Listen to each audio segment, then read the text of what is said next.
Sami, we will meet Servette FC again. What's your first reaction after the draw of the second qualification round of Champions League?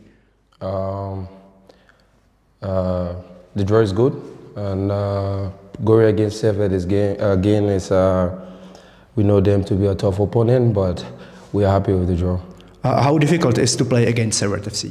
Yes, last time we played against them, 2 goalless draws. It was difficult, but now I think we are better. We've grown better over the past season, so we look forward to the games.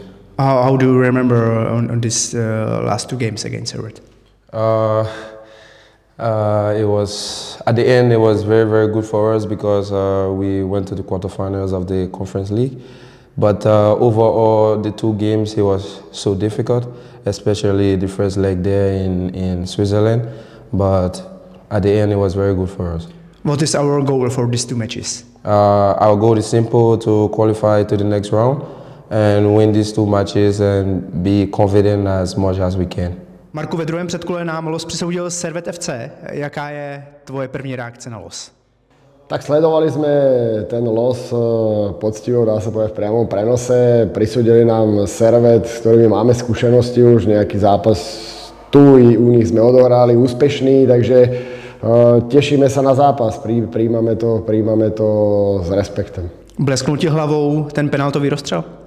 Tak ako som spomínal, bleskli mi zábery z toho dvojzápasu, ani nie moc úplne ten penaltový rozstrel, ale ako to tam fungovalo, všetko mi to tam vyskočilo a teraz už začneme rozmýšľať viac a viac nad tým zápasom, nad súperom, s kým hral, ako hral, aký tréner a podobne, takže dopodrobná sa ho budeme snažiť rozobrať. Samozřejmě je dobře asi, že známe to prostředí, známe stadion, který nás v Ženevě čeká, ale dá se ještě vycházet z toho roka půl starého střetnutí?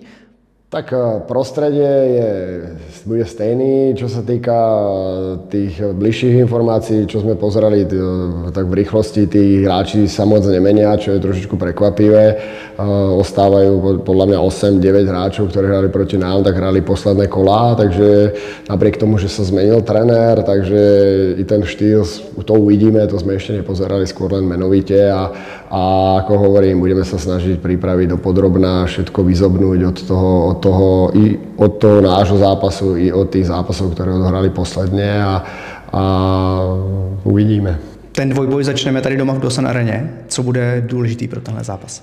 Tak ten posledný zápas, dvojzápas rozhodlo domáce prostredie, takže my budeme teraz štartovať trošku opačne na domácom prostredí a pomohli nám vtedy fanúškovia, takže ja verím, že teraz nám pomôžu i v tom prvom zápase, aby tie misky sa naklonili na našu stranu a potom to dohrali v Ženeve, takže teraz sa to štartuje opačne a verím, že domáce prostredie a ten prvý zápas bude rozhodujúci.